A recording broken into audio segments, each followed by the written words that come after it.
राष्ट्रपति भवन के ऐतिहासिक दरबार हॉल में सोमवार को राष्ट्रपति, प्रधानमंत्री और उपराष्ट्रपति समेत देश की कई बड़ी हस्तियां जुटी।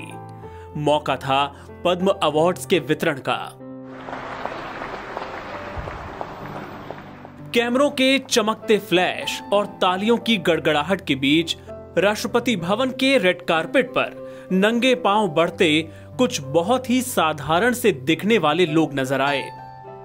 आखिर कौन थे ये लोग और इन्हें क्यों देश के चौथे सबसे बड़े नागरिक सम्मान पद्मश्री से नवाजा गया, आइए आपको बताएं।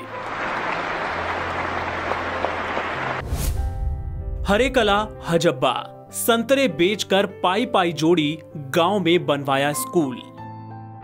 राष्ट्रपति के हाथों पद्मश्री से नवाजी जा रही इस शख्सियत को देखिए।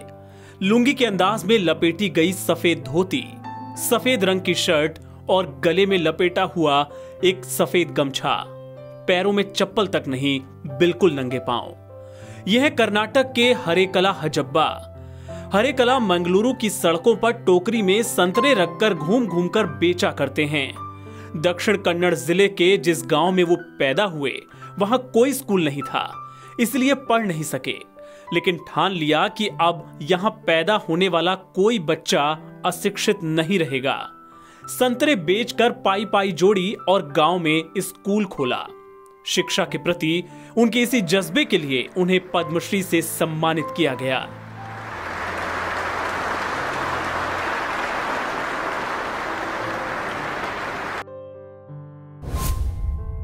तुलसी गौड़ा, पर्यावरण योद्धा, जंगल की एनसाइक्लोपीडिया। उम्र 72 साल, बदन पर कपड़े के नाम पर जैसे कोई चादर लपेटी हो। राष्ट्रपति भवन के रेड कारपेट पर नंगे पैर। सम्मान में प्रधानमंत्री नरेंद्र मोदी और गृहमंत्री अमित शाह जैसी हस्तियां हाथ जोड़े अभिवादन कर रही हैं। ये हैं तुलसी गौड़ा, एक पर्यावरण योद्धा जिन्हें एनसाइक्लोपीडिया ऑफ फॉरेस्ट के नाम से जाना जाता है। तुलसी गौड़ा पिछले 6 दशकों से पर्यावरण सुरक्षा की अलग जगा रही हैं। कर्नाटक के एक गरीब आदिवासी परिवार में जन्मी गौड़ा कभी स्कूल नहीं गईं, लेकिन उन्हें जंगल में पाए जाने वाले पेड़ पौधे, जड़ी बूटियों के बारे में इतनी जानकारी है कि उन्हें एनसाइक्लोपीडिया ऑफ फॉरेस्ट कहा जाता है। हलक्की जनजाति से ताल्लुक रखने वाली तुलसी गौड़ा ने 12 साल की उम्र से अब तक करीब 30,000 पौधे लगाकर उन्हें पेड़ का रूप दिया।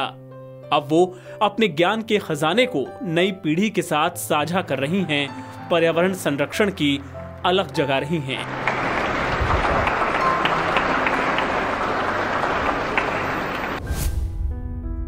राहीबाई सोमा पोपेरे, सीड मदर, जिनका वैज्ञानिक भी मानते हैं लोहा। साधारण सी लाल साड़ी में नंगे पांव ये महिला राष्ट्रपति रामनाथ कोविंद के हाथों देश का चौथा सबसे बड़ा नागरिक सम्मान पद्मश्री हासिल कर रही हैं। ये है राहीबाई सोमा पोपेरे, महाराष्ट्र के अहमदनगर जिले की एक आदिवासी महिला। पेशा खेती किसानी, लेकिन नारी सशक्तिकरण की बड़ी मिसाल। इन्हें सीड मदर के नाम से जाना जाता है। उन्होंने जैविक खेती को एक नई ऊंचाई दी है। 57 साल की पोपेरे स्वयं सहायता समूहों के जरिए 50 एकड़ जमीन पर 17 से ज्यादा देसी फसलों की खेती करती हैं। 2 दशक पहले उन्होंने बीजों को इकट्ठा करना शुरू किया।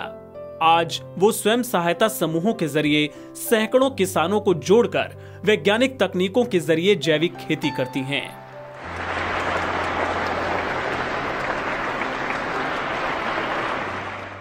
देश के इन गुमनाम नायकों की ये कहानियां और उन्हें मिला ये सम्मान पूरी दुनिया के लिए बड़ी मिसाल है।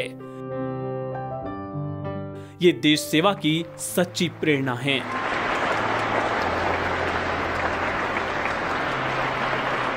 एनबीटी ऑनलाइन के लिए चंद्र प्रकाश पांडे की रिपोर्ट।